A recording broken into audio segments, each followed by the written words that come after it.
Good afternoon, everyone. I'm Jason Gourmet, President of the Bipartisan Policy Center. Pleasure to welcome you to today's discussion on competition in the labor market, challenges and paths forward.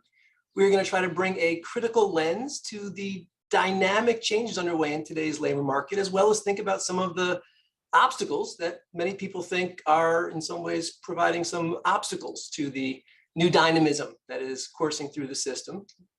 We all find information in our own ways and places.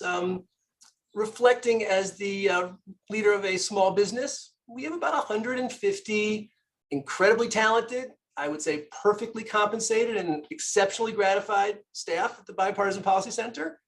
And I can tell you that there are new power dynamics in the labor market that we are all engaging just about every single day. As tens of millions of workers have left employers for better jobs, as many million more are engaging in what we think of as the great renegotiation, we're seeing real changes, many of them very encouraging, particularly the increase in wages at the lowest end of our economic scale. But at the same time, as the report we're going to be talking about today shows, there are a number of pretty significant barriers, things like occupational licensing and non-compete clauses that many people think are stifling both mobility, but also more broadly economic growth. And I'm going to land hard on the words many agree. This is a set of issues that does not sort neatly into the kind of tribal caricature of so much of the national policy debate. So I think we're really encouraged on brand here at the Bipartisan Policy Center to be having this discussion with a broad group of people who really we think can help provide a lane forward for what we might be able to do about these issues, recognizing we are living and will continue to live in a very divided country with very divided politics. So, to get started, we have an opportunity today to lead off with a good friend of BPC, Ben Harris, who is the Assistant Secretary at Treasury for Economic Policy. Ben has labored in the evidence-based trenches for many a year. Among his professional career highlights, he has been the chief economist for Vice President Biden. He was a research professor at Northwestern University. He was the economic director, I believe, if I have this correctly, for Economic Results for America. In 2020, he was benighted by the New York Times with the title, "The Sort of Policy Avatar for the Biden Campaign," which I guess is sort of a great compliment. So we congratulate you for that, Ben.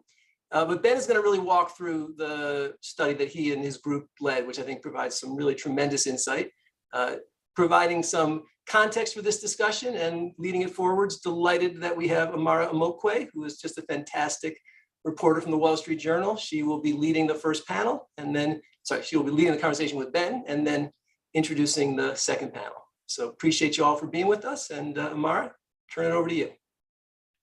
Great, thank you, Jason. And Ben, it's nice to be here with you.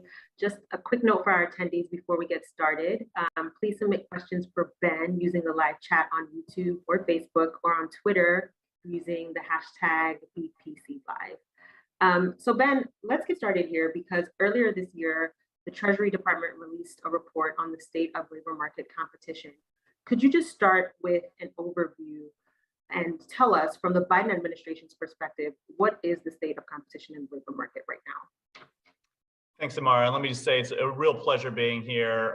Thank you, Jason, for that introduction. I've done a lot of events with BPC over the years, but this is my first as Assistant Secretary with Treasury, talking about what an issue that I think is one of the most important issues in the U.S. economy.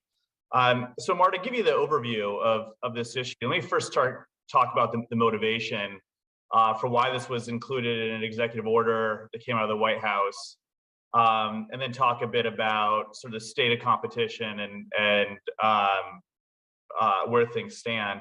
As far as the motivation, the president, I've been with the president a long time. I was his chief economist when he was vice president, and when he was vice president in the Obama administration, this was an issue we spoke about a lot. At the end of the Obama administration, he continued to make this one of his core economic issues. He gave a speech in 2017 at the Century Foundation that was exclusively on labor market competition. If you go back to the campaign, you look at the labor pillar, you'll see that competition was a major theme there. And then so it's natural that the president would continue to emphasize this in the early part of his administration. So we had this competition order that came out. It didn't just look only at labor market competition, it also looked at competition in the product market, which has been, I think, a major theme for us and something we've tried to focus on. But labor market competition has been an issue because, simply put, we care about wages. And economists over time have observed wage stagnation and try to come up with different explanations for why wages are stagnating. And we've come up with a number of different explanations. So, for example, one explanation that we've come up with has been globalization and trade exposure and competition with workers in low-wage countries, so particularly China, but other countries as well. You saw China's ascension with the WTO, increased trade with China. An economist named David Autor with two other economists, Hansen and Dorn, had this famous paper where they prescribed about 1 million jobs lost in manufacturing to globalization. So that's one explanation. A second explanation is just simply technology, and we've seen this increased use of software. There's been a hollowing out of middle-class jobs, so jobs like being a salesperson that were middle-class jobs for a long time, middle-wage jobs. Technology has made some of those jobs obsolete, and at the same time, technology has increased returns to some of the higher-wage jobs. But those at the bottom have seen their wages stagnate.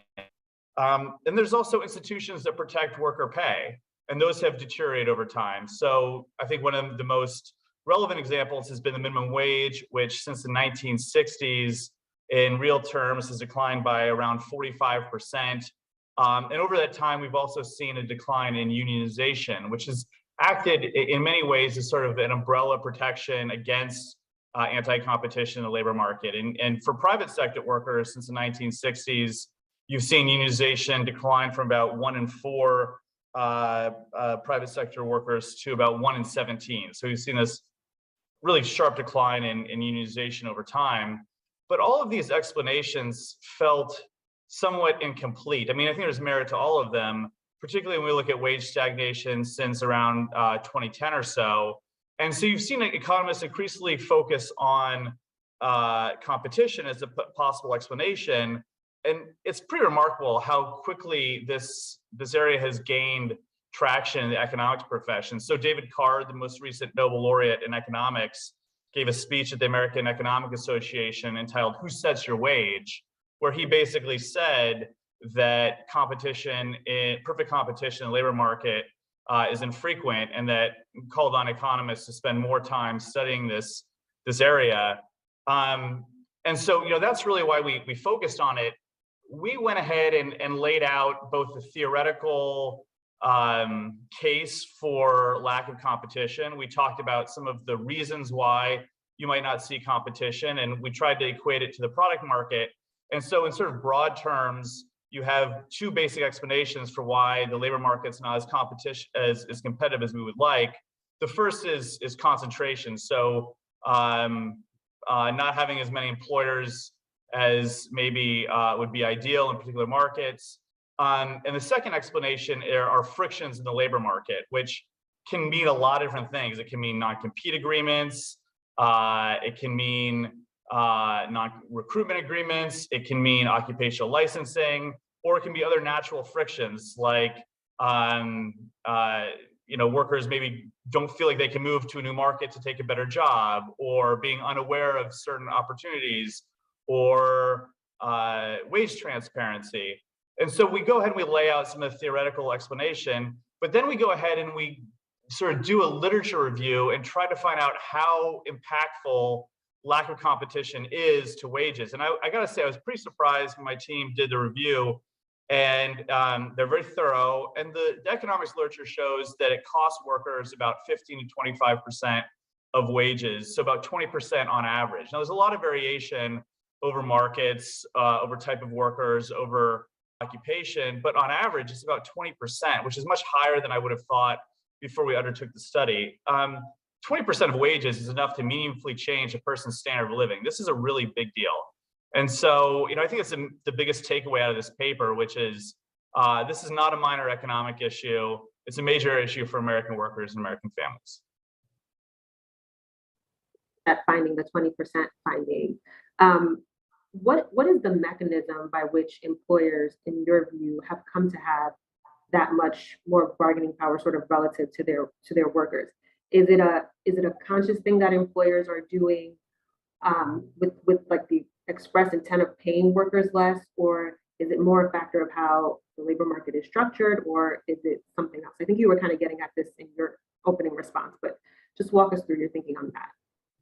So in a competitive labor market, every worker is paid their marginal product, which is kind of a vague, amorphous idea. In things like manufacturing, we can observe marginal product a lot better. I have no idea what my marginal product is now as Assistant Treasury Secretary, and I think that's a tough thing to observe in a lot of occupations.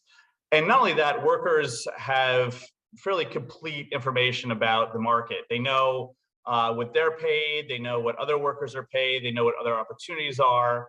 And three, I think they have the opportunity to go ahead and jump to that better job. So, you know, if I observe that my marginal product is $15 an hour, I'm only paid 14, I know that there's another job opportunity available across the street and I can go ahead and take it. And it's not illegal for me to go ahead and take that job. And I don't have fear of legal repercussions if I do go ahead and take that job. And so there are a lot of reasons that workers can't take advantage of that opportunity. One reason are just simply put, they're just labor policies, which have become more frequent over time. And non-compete agreements are sort of the classic example. And if you've read at all about labor market competition, you've read about the increased prevalence of non-compete agreements. You've probably heard about some fairly absurd examples. So the sandwich chain Jimmy John's is kind of the seminal example, where if you were a sandwich maker at Jimmy John's, you couldn't become a sandwich maker at Subway. Now, non-compete agreements are present across the wage distribution, not just low-income workers, but sometimes upper-income workers. But they're a real impediment towards switching to a better paid job. Occupational licensing, which has a lot of variation across states, is another impediment. Not to say that there's never a role for occupational licensing, but in many cases it's become too onerous. You have things like mandatory arbitration, which might create some sort of fear from workers for trying to achieve a competitive situation. And I actually think that wage transparency is a pretty big part of this story as well. Just to give sort of a personal anecdote, I mean, I used to be a staffer on the Hill now like 17 years ago, and there was a company called Legistorm, which went ahead and mined all of the data of all of the employees. And so you've got this very insulated labor market on the Hill. You've got, I don't know, 10,000 Hill staffers. And Legistorm in one day in 2006 published everyone's salary. And so you went from no one knowing what anyone made to having a different day where everyone knew what everyone made. And my chief of staff at the time had described that as the worst day of his career because everyone marched into his office and asked for a raise, myself included. And that was really empowering as a worker to know where you stood in the wage distribution, where you stood relative to your colleagues. And so I think that wage transparency is another part of this story. And if you look at surveys of workers, a really high share of workers say that they're discouraged from talking about their wages. They say that they fear repercussions from their employers if they talk about wages. So you do see these labor market policies, either explicit or implicit, that prevent competition. But then you also see sort of natural frictions that really have nothing to do with the employer. So one example could be, this is sort of related to search costs. And so if workers can't really take the time that they need to go ahead and search for another job, or they don't have perhaps the savings to float themselves so that they can take that 2-week break in between jobs, or wait for that next paycheck, maybe that's another natural friction. So it's not all about the employer and employer policy. Sometimes these things sort of arise naturally as well. Got it. So one thing we've been talking a lot about over the last 2 years is how the pandemic has had disproportionate effects on certain demographic groups, whether that be people of color or women or low-income workers. What does your research find about how different demographic groups are affected by these competition dynamics that you identify in the labor market? So this is really all about bargaining, and it's all about agency, and it's about power. And the policies that I talked about are present across the wage distribution. Upper income workers are often subject to lack of wage transparency. They're subject to non-competes, the same way that lower income workers are. And there's different, depending on what type of labor policy we're talking about, it's not always uniform. But I think it's safe to say this impacts workers of all wages. Where it's different are that workers at the top of the income distribution have more agency and they have more power. And so, so for example, we talked just a few minutes ago about having that buffer of savings to go ahead and take a new job. That might not be present for the lower income worker who's having a hard time saving. With respect to legal challenges, upper income workers may feel like they have better knowledge or better resources to take on a challenge like a non-compete from an employer, whereas lower income workers may not. So it's really about agency, and it's about power. And just bringing up the pandemic, kind of switching gears a little bit. I mean, I think for me, one thing that was surprising during the pandemic was seeing how many workers who were deemed essential stayed in the labor market. And so you have workers who are working at or near minimum wage who stayed in jobs at a real risk to their own health. I mean, look, I mean, I'd go to the grocery store during the pandemic and just feel this sense of both gratitude and a little bit of guilt for workers who are still checking out groceries and stocking shelves in grocery stores. Most of them were not paid a compensating differential, so they were not paid for the extra risk they were taking. If you're a worker and you're getting close to minimum wage and you're still going to the labor market and working every day, I think that shows how little power you really have. So, I think that was one of the lessons that came out of the pandemic, which is that many workers just don't have the power that you would hope for in a well-functioning labor market. I mean, if they did, they could have asked for a raise that they deserved by taking on all that extra health risk or in the early stages of the pandemic. So that was another lesson that came out of the pandemic, I think, was how vulnerable maybe many workers really are. But do you think the pandemic has in some ways shifted some of these competition dynamics that you're talking about? Like we hear now about employers raising wages and offering perks to try and attract workers. We hear about sort of an energized labor movement if you look at companies like Amazon and Starbucks. So do these developments represent some sort of shift in your view? And if so, can that shift have staying power? Yeah, so a tight labor market, and we have a really tight labor market right now, which is a good thing. It's a great thing.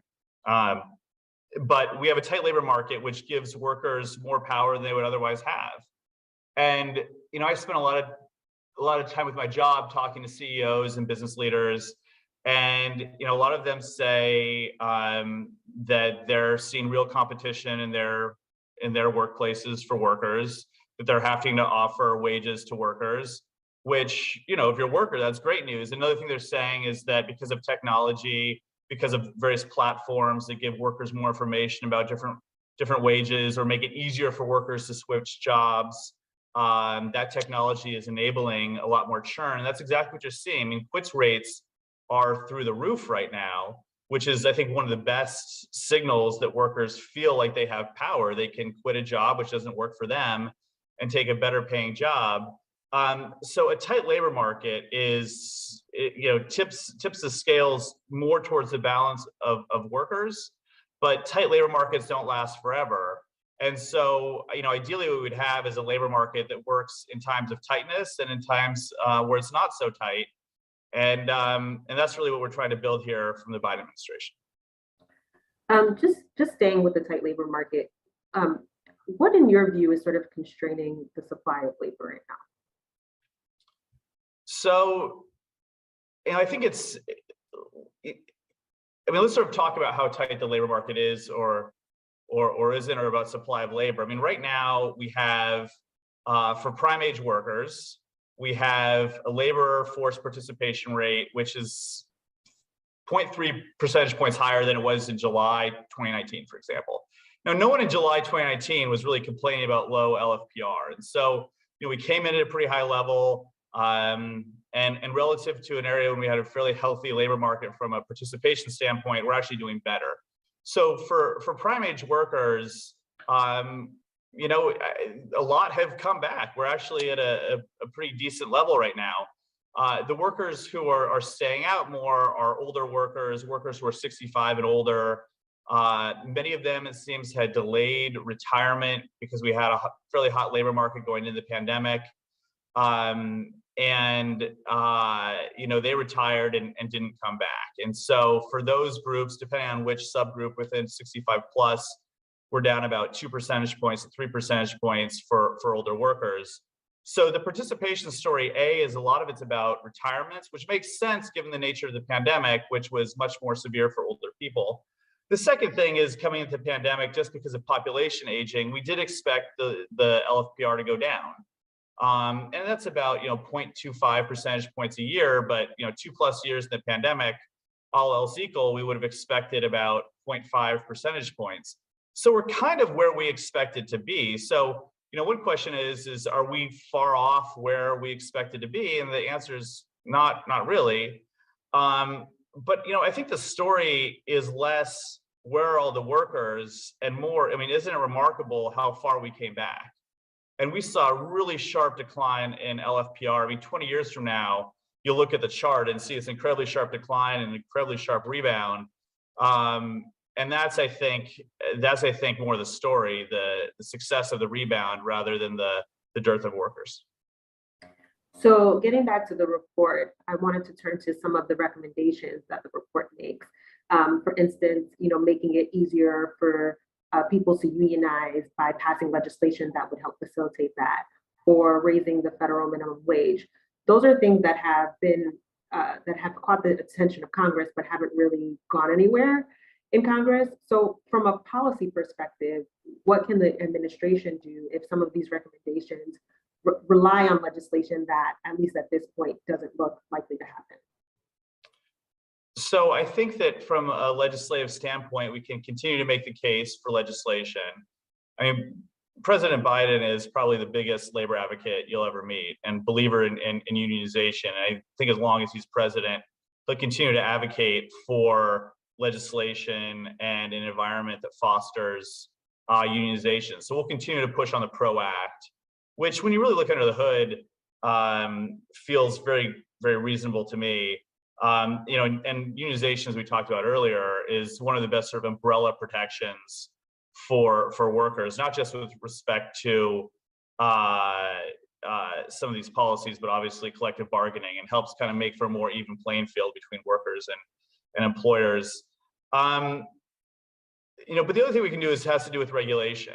And I thought one of the interesting points that come out of this paper, and maybe something that will endure for quite a long time, has been the point that regulators, with respect to mergers, can look to impacts on the labor market when they're making their recommendations and considerations. And that feels like a really big statement. Now, I'm not enough of an expert on regulation to say whether or not it's a sea change, but it is a significant statement. And so, we can give our regulators the space to do their jobs, but much of this happens through regulation. The last thing we can do, we can go ahead and pass some of the Build Back Better legislation. And there's a lot of elements of Build Back Better which would help workers. So one thing we talked about, natural frictions, childcare. Childcare for parents, particularly parents of young children, can be a real impediment towards searching for a better job and eventually taking that job. And so obviously a better childcare system was a major part of that legislation.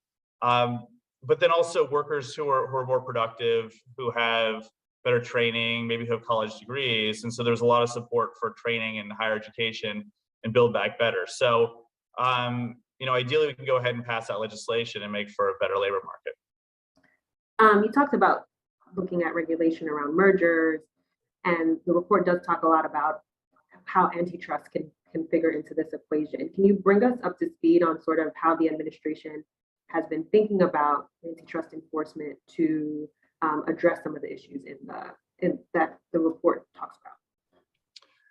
So, antitrust is it's a complicated area, and I'm not an expert on it, and I would hate to sort of misspeak, but I will say that sort of just doubling down on a statement I just alluded to.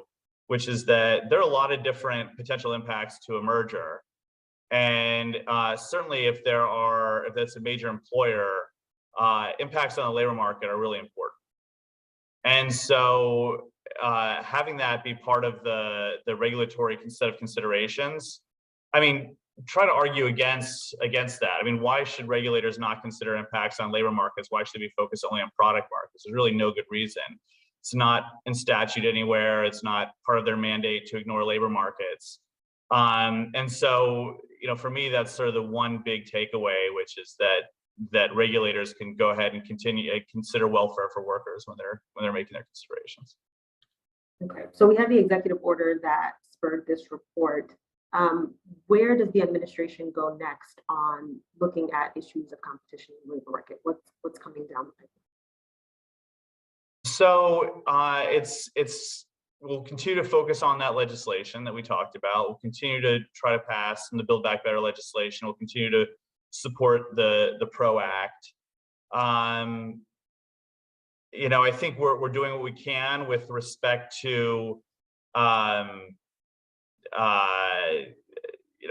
continue to support workers when it comes to training and higher education. But a lot of this has to be done through legislation. So it does require, it's kind of as you just said, Amar, it does require the cooperation of Congress. And a lot of us are focused in our own ways on making the case for that legislation. The Treasury Department, we spend a lot of time talking about various tax aspects of that legislation. DOL will do their job. The regulators will do their job apart from the legislation. But we're just continue to push on the legislation. We think will really change the landscape. Is that a frustrating endeavor, Ben? Because something like the PRO Act, you called it reasonable, but it's something that has a lot of opposition in Congress also.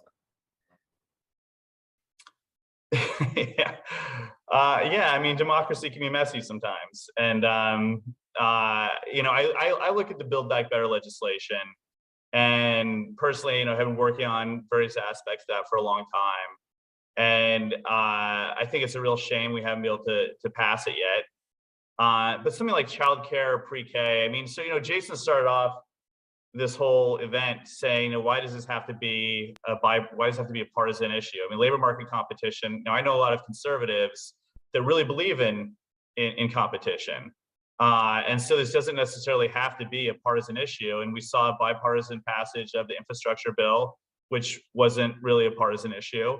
And something like investment in young children or tax credits for the clean energy transition, which would be terrific for the American economy, universal pre-K, that type of thing. I don't see why that has to be partisan. So is it frustrating? Yeah, I would just love to see that legislation pass. I think it would make our country more competitive and make for a better economy. It would make for stronger growth and would set us up for decades of strong, more equitable growth, which doesn't have to be a partisan idea. So is it frustrating?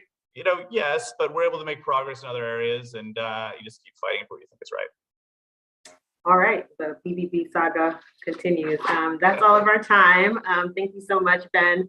I'm going to toss it over to Katya Dmitrieva from Bloomberg News for the next part of the event.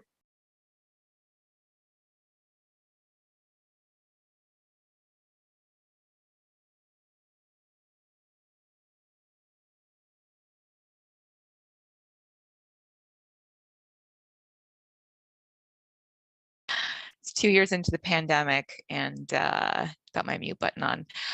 Thank you, Amara. I'm glad to be here today. I'm Katya Dmitrieva, and I cover the U.S. economy for Bloomberg News here in Washington, currently from my apartment. I'd like to introduce our panelists today, and maybe we could just jump right in. Jason Fitchner, Vice President and Chief Economist at BPC. Rebecca Dixon, Executive Director of the National Employment Law Project. And Curtis Dubé, Chief Economist of the U.S. Chamber of Commerce. So Curtis, I wanted to start with you and get your reaction to the view that labor competition has been eroded and kind of wages and benefits for workers along with that due to these two factors of concentration and frictions, as we just heard just now on the panel. I know that Chamber of Commerce is an outspoken voice for companies, so I'm wondering if you agree with that. Sure. Well, thanks for the question. It's a really good one. It's really pertinent for everything that's going on right now when it comes to a really big shortfall of labor. We're about 5.6 million more job openings than we have workers available to fill them, which is really unprecedented.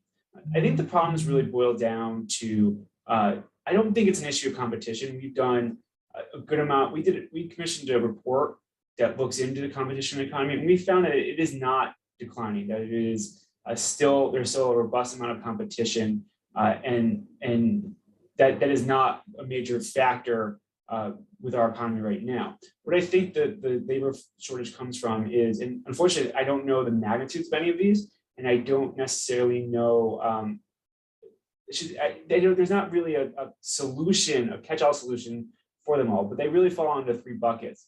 And I won't drill down too deep into them because it takes a little bit, but COVID is still an issue, and that's tied to whether you're sick with COVID or caring for someone with COVID, and it's really impacting the daycares, especially because they can't open at capacity, and with people being put into close contact quarantines, that's really disruptive for parents with children below school age, and Mr. Harris touched on that, so I think that's really important, a big one, a factor that we need to get fixed. But also they're impacted by the workforce shortage. It's circular. The daycares can't open at full capacity because there's not enough workers. There's not enough workers because the daycares can't open at full capacity. Second is there's a huge amount of savings that have been built up throughout the economy, and that is reducing the incentive for lots of workers to go back to work because they can spend down their savings. And then lastly, lifestyle changes. There's been a lot of early retirements. There's a lot of people who are, and hopefully those people come back to the labor market. There is some evidence that maybe they are, but we need a few more months to really say for sure that they are. Early retirements, people who are reskilling, which is a really good thing, that they've taken this time to learn new skills, to switch into industries that they would prefer to be in compared to where they were before. And then lastly, those who are taking the chance to become more involved with their children's schooling and raising their children. Again, don't have an answer to all what we do to get them back in, and don't know the relative magnitudes, but among those buckets are where I point to when I say that's where the 5.6 million gap is coming from. On the front of workers kind of quote unquote missing from the labor market, I wanted to bring you in, Rebecca. NELP advocates for workers. You've done a lot of work in the space, and I can't help but think of the average worker in the US, or even maybe kind of one of the roughly 1.1 million workers who are making minimum or below minimum wage, maybe living in a right to work state. I wonder in the past few years, to what extent have those folks seen a positive change, and sort of what more could the administration do to help them? So we've definitely seen state and local efforts to raise the minimum wage, and there's been a lot of success there. But there's a whole swath of workers in southern states in particular, and there's an equity component to this because the majority of Black workers live in the South, where those states don't have a minimum wage and they follow the federal. So the only way they'll get a raise is if the federal minimum wage is passed. So that's really important. And we've heard a lot about wages being increased because of a tight labor market. What we haven't heard, because it's not happening, is employers giving workers predictable schedules or access to paid leave because of this tight labor market. So there's more to the story than just wages in terms of what it means to have a good job for working people. And Jason, I'm wondering if you could if you could kind of pick up from there and maybe talk about the what you see in terms of the evidence for enhanced competition in the labor market specifically. I think one of the things when you start thinking about what Curtis and Rebecca said, and going back to Assistant Secretary Harris's comments, you can't think of this as binary. It's not like there's no competition, there's full competition. There's a lot of nuance in between. And it's important to talk about what that nuance is, because there's a lot of anecdotal evidence. And I appreciate the report that the Treasury Department put out, because it kind of goes through and says, where are we seeing things like non-compete agreements? Where are we seeing things like occupational licensing having an issue? And how do things like occupational licensing really have an impact on minorities and low-wage workers? And that's a really important issue to dive down, where I think the anecdotes do hit with the evidence. and where we should be focusing some attention on and trying to figure out ways to change this. Because as Rebecca says, a lot of these things are done now at the state and local level, and where should the federal government be involved, and where can states do things? And so I've been concerned for years about occupational licensing, because it just seems like guilds trying to protect their practice and not allowing competition in. And how do you do things? And for even think about professionals, lawyers need to pass a bar exam. That's done by the states. Same with doctors, have to pass a state medical exam. They want to practice another state, they've got to take another exam. If you're a lawyer, you can waive in.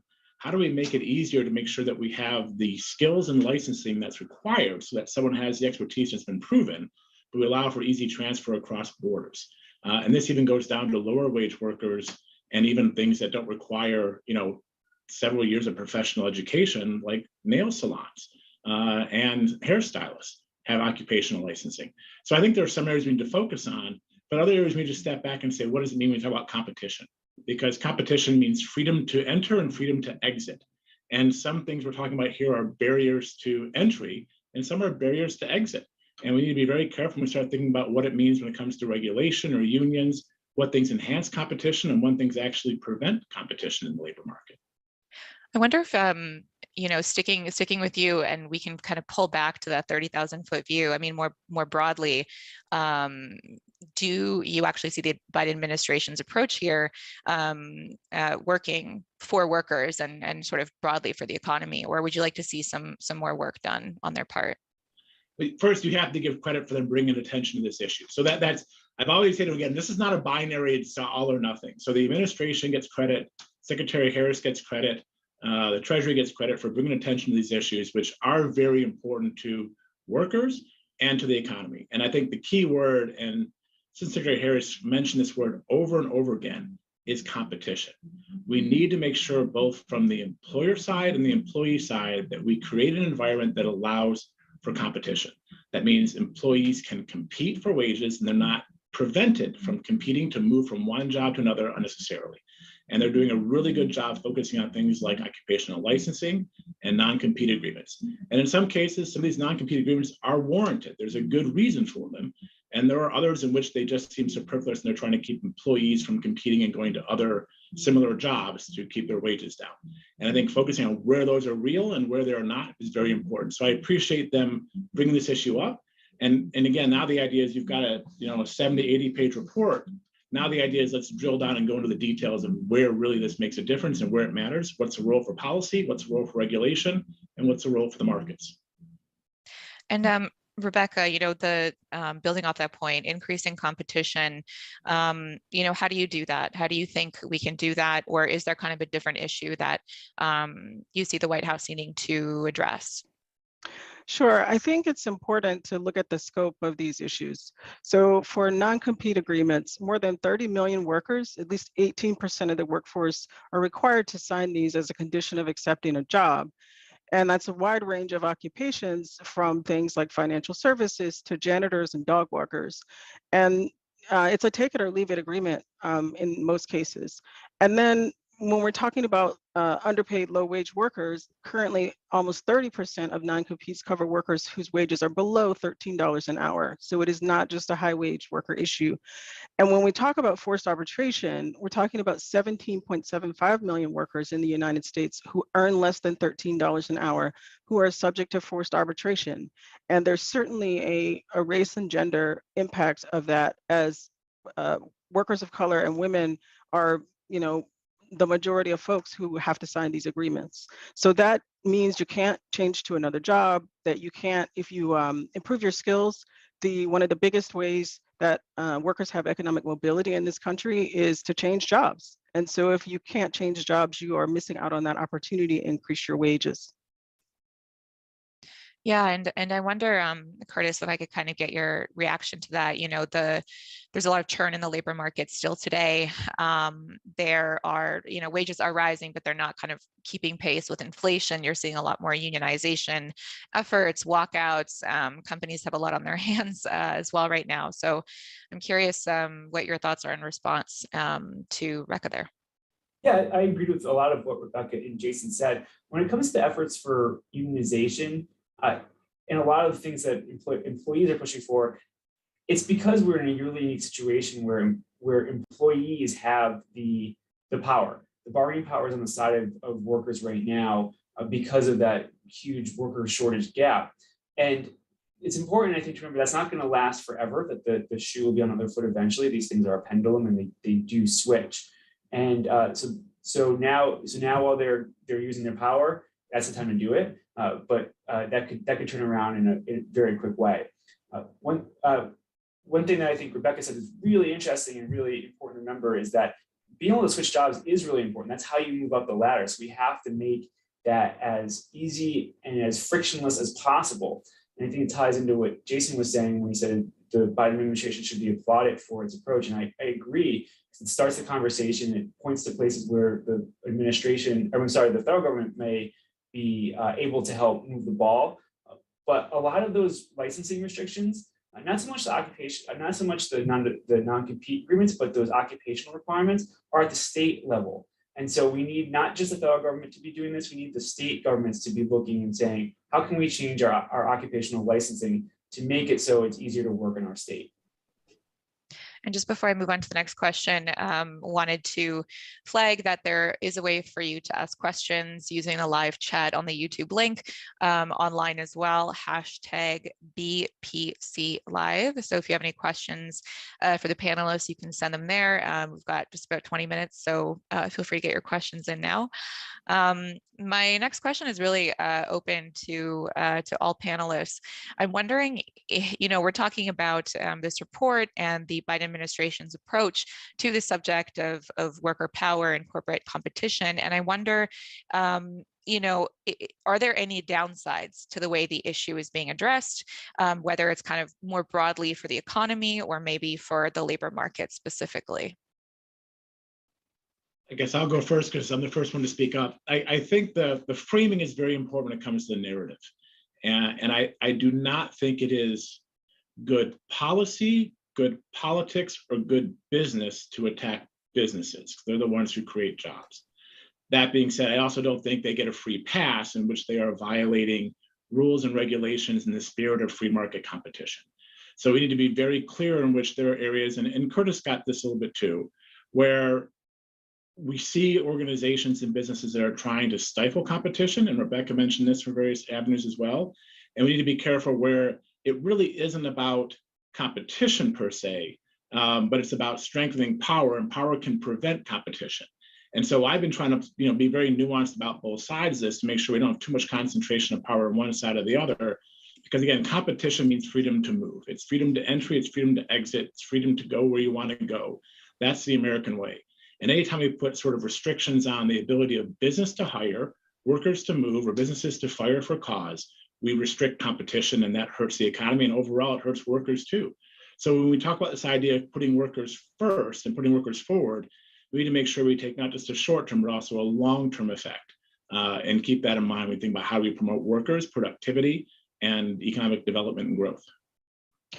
And I want to jump into, so certainly we don't want to demonize employers, but to be sure, employers are already siphoning an estimated $15 billion of wages from workers by shortchanging them and paying minimum wage, overtime, improper deductions, and sometimes refusing to pay them at all. And when they have to sign forced arbitration agreements, it means they don't have the right to go to court to address any of that, or employment discrimination or other issues. So it is really important to make sure that we are not just letting this forced arbitration stand as something that should be policy and widespread policy. I want to build on what Jason was saying, because I agree wholeheartedly with what he was saying about the competition. It comes from freedom to move. And I'm not so concerned that there's too much concentration of employers yet. I think we could get there, but I think there's still enough competition among employers. But I do worry about the ability of workers to move and compete in two ways. One is that, and these are issues that predated COVID, so that the huge gap we had of job openings and unemployed workers, that was like 1-to-1. I forget the full magnitude, but that was never going to be filled because of two major dislocations. One is a skills gap. The skills that employers need does not match the skills that employees have. And then there's a regional dislocation where the jobs are not necessarily where the the people are, or the unemployed workers live. And it's hard to get the skills necessary to fill open jobs if you don't have that skill.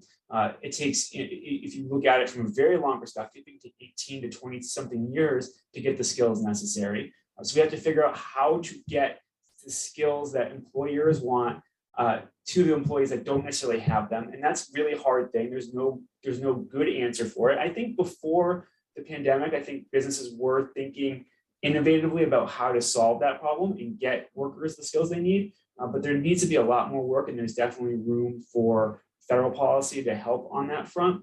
But then when it comes, it's a lot harder to be mobile in the US than it used to be. And I don't necessarily know the answer or the answer as to why that is. People don't pick up and move the way they used to. Now this example is outdated, but I used to point to say unemployment was higher in the mid teens when coming out of the financial crisis and the Great Recession. But you could have had a job if you wanted to pick up and move to North Dakota and go to the Bracken field. That's hard. It's difficult, but the Americans used to do that in big numbers. We used to move to where the opportunity was.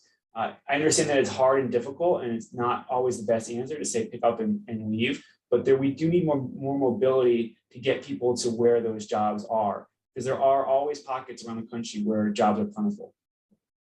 Yeah, I wonder if we're going to see, or when we might see companies starting to support workers in doing that. I'm thinking about some companies I spoke with recently in the Midwest.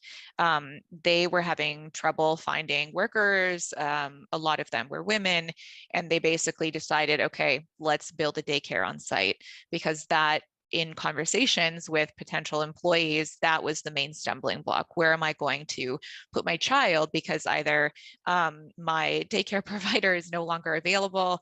My colleagues wrote an excellent story on that. You should read that, which really gets at the shortage in the childcare space right now. So I'm wondering, will we see companies starting to do that, whether it's providing daycare, stipends for moving, perhaps more of a German model of even training on site, so that they can take, a recent graduate, for example, and upskill them, because sometimes people do not have those resources themselves. Yeah, I'll just jump in real quick. I think companies were starting to do that, the apprentice model. I haven't seen so much about it recently. Companies certainly pay to move.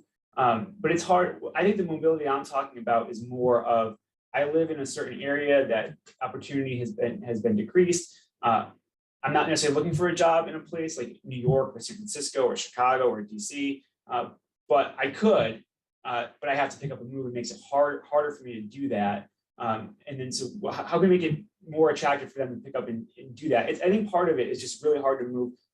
People get attached to where they live, completely understandably. It's hard for families. But it's incredibly expensive to move from places where opportunity might be declining to places where there are lots of jobs. And so fixing that problem, the housing problem, is part of this as well.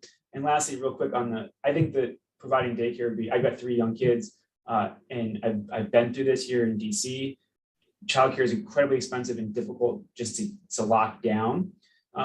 But I think that there's reasons why. I worked at a place where there was a lot of young people. We pushed really hard, and they had the space, and there was no interest to do it because it opens up liability and regulatory issues that a business that this is superfluous to just doesn't want to deal with. So we could figure out ways to make it easier to run those. So if maybe a company thinks of a way to open up a daycare on site where they deal with all that because that's their specialty, then I think that could be a big impact. It's so helpful. I just got really lucky and had a daycare that was right next to my employer. So it was like they were in the building. I could actually see them playing on the playground from my office. It was really neat.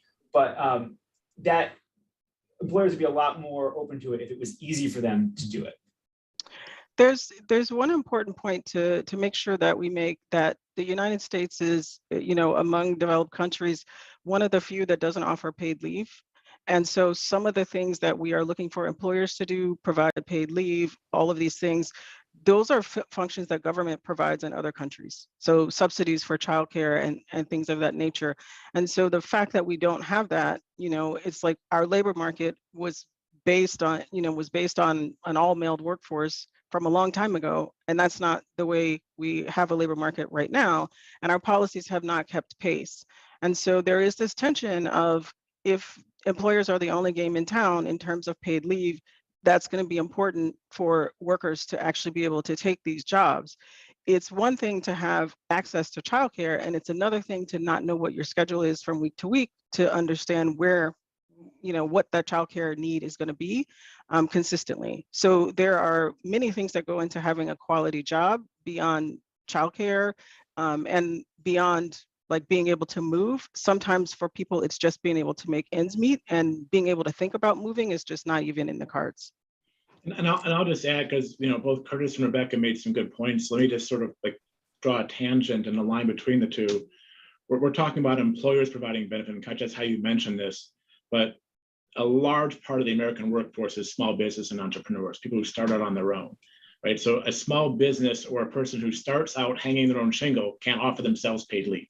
And this is to Rebecca's point, right? This is not where the US shines when it comes to European countries and offering support for childcare and paid leave. This is a much more complicated question. It is not an inexpensive question, it's an expensive question. If we talk about competition, one of the things this country has thrived on from the start is the entrepreneurial spirit. But to Rebecca's point, it's been based on a system in which it was white males basically starting out with the women staying at home. That is not today's labor market. So if we want to have that entrepreneurial spirit, and we want people to be competitive and bring in new ideas, we've got to think more holistically about how to make it attractive and available for people to enter that market as entrepreneurs and small businesses or single proprietors and consultants to do that. And that's a larger, very important question to solve. And it's not something we're going to solve here in the next 8 minutes, but we can't lose sight of it. It's not just employers, but how do we make this available for lower wage workers, again, who have unpredictable schedules, and also for those who want to be entrepreneurs, because that's where the entrepreneurial spirit and competition really eventually comes from. Yeah, and I'm glad that you pointed that out, because it is a lot more complicated in some cases. And I wonder, Curtis, do you think that it's something that that the Biden administration can solve, in one fell swoop, given all of these factors, whether it's paid leave or paid sick leave or the childcare issue or maintaining competition in among companies? No, it's certainly not something anybody can solve in one fell swoop. It's going to take new, better policies at the federal level, the state level, businesses thinking through ways to solve the problem, and workers being more adaptable and figuring this out as well. So if you put all those things together, that could help get us there. In one way, I think, again, back to Jason's original point, I think that the Biden administration deserves credit for doing the report and pushing this, because it gets all those different various groups working and thinking about it in ways that they can help solve it eventually. And sort of, Rebecca, I'm wondering what you see in the next few years for workers. You did highlight a lot of the underlying factors that are keeping that worker corporate power relationship still unbalanced. So I'm wondering, in the next couple of years, what is your outlook for how that balance or how that relationship will evolve? Sure. So workers have been pushing and fighting for legislation to help correct some of this. So there's bipartisan legislation currently in Congress that would address the non-compete issue. And so that's one avenue. There's also a growing movement on the state level to actually look at these laws and to, in some cases, limit them to occupations and income levels, in some cases to ban them for everyone, but lots of different kinds of options that the states are looking at. And similarly with forced arbitration, there is a federal legislation, the Forced Arbitration and Justice Repeal Act, FAIR Act, that is something that workers are fighting for to create the opportunity to be able to enforce their rights more broadly. Jason and Curtis, I'm wondering if you could do the same 30,000 review and just give your thoughts on what you're seeing in the next couple of years. Curtis, I'm gonna let you go first as a guest. Sure.